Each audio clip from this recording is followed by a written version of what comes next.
बांग्लादेश बवाल के बाद भारत ने एक बड़ा फैसला ले लिया है। नमस्कार, आप देख रहे हैं न्यूज 18 का डिजिटल प्लेटफॉर्म। मैं हूं आपके साथ श्रुति श्रीवास्तव।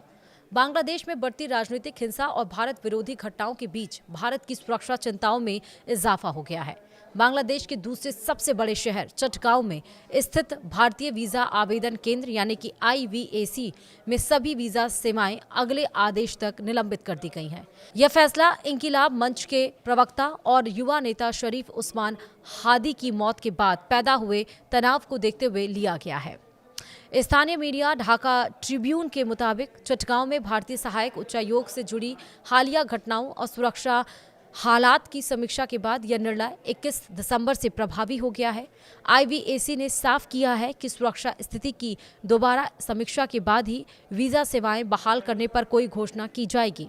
हादी, जो पिछले साल छात्र आंदोलन के प्रमुख चेहरों में शामिल थे, 12 फरवरी को होने वाले आम चुनाव के उम्मीदवार भी थे। 12 दिसंबर को ढाका के विजयनगर इलाके में चुनाव प्रचार के दरमियान नकाबपोश हमलावरों ने उन्हें सिर में गोली मार दी थी। गंभीर हालत में उन्हें सिंगापुर ले जाया गया, जहां इलाज के दरमियान उनकी मौत हो गई।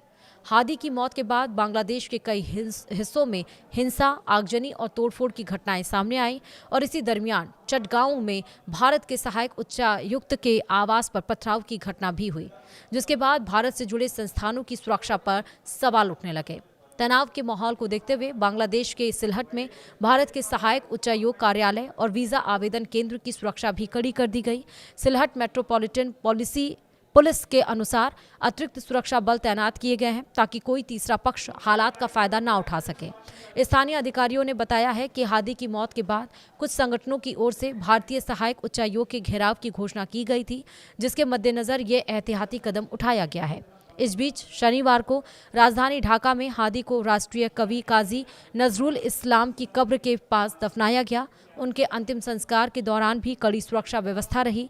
बांग्लादेश में लगातार बिगड़ते हालात और भारत विरोधी प्रदर्शनों के बीच यह घटनाक्रम दोनों देशों के रिश्तों और आम लोगों की आवाजाही पर सीधा असर डालता हुआ दिख रहा है। वहीं प्रदर्शनकारियों की कुछ मांगें भी हैं। हादी की मौत के बाद प्रदर्शनकारियों की मुख्य मांगें हैं कि उनके हत्यारों को तुरंत सजा दी जाए। इसके साथ ही गृह मामलों के सलाहकार लेफ्टिनेंट जनरल सेवानिवृत्त मोहम्मद जहांगीर आलम चौधरी के इस्तीफे की मांग भी तेज हो गई है। प्रदर्शनकारियों का आरोप है कि हादी को गोली मारे जाने के एक हफ्ते बाद भी आरोपियों की गिरफ्तारी नहीं हो सकी। इंकिलाब मंचा संगठन के सचिव अब्दुल्ला अल जाबेर ने सरकार को 24 घंटे का अल्टीमेटम देते हुए कहा कि अगर गृह सलाहकार ने इस्तीफा नहीं दिया तो आंदोलन और तेज किया जाएगा। जनाजे के बाद बड़ी संख्या में लोग शाहबाग चौराहे की ओर बढ़े, जहां इंकिलाब जिंदाबाद और ढाका ढाका जैसे नारे लगाए गए। कुछ प्रदर्शनकारियों ने शाहबाग का नाम बदलकर हादी चत्तर रखने की मांग भी की है। तो वहीं बांग्लादेश के धार्मिक मामलों के सलाहकार AFM खालिद हुसैन ने पुष्टि की है कि द डेली स्टार और प्रोथोम ऑलो के कार्यालयों पर आगजनी करने वाले कई उपद्रवियों की पहचान कर ली गई है। उन्होंने बताया कि आरोपियों की गिरफ्तारी के लिए कदम उठाए जा रहे हैं।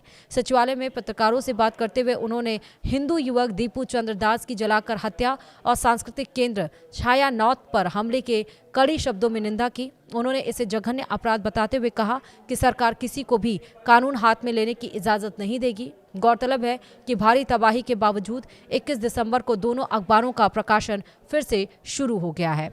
वहीं बांग्लादेश के सिलहट शहर में स्थित भारतीय सहायक उच्चायोग कार्यालय और वीजा आवेदन केंद्र की सुरक्षा कड़ी कर दी गई है। बांग्लादेशी अधिकारियों ने स्थानीय मीडिया को बताया है कि उस्मान हादी की मौत के बाद पैदा हुए तनाव को देखते हुए यह कदम उठाया गया है ताकि कोई तीसरा पक्ष हालात का फायदा न उठा सके।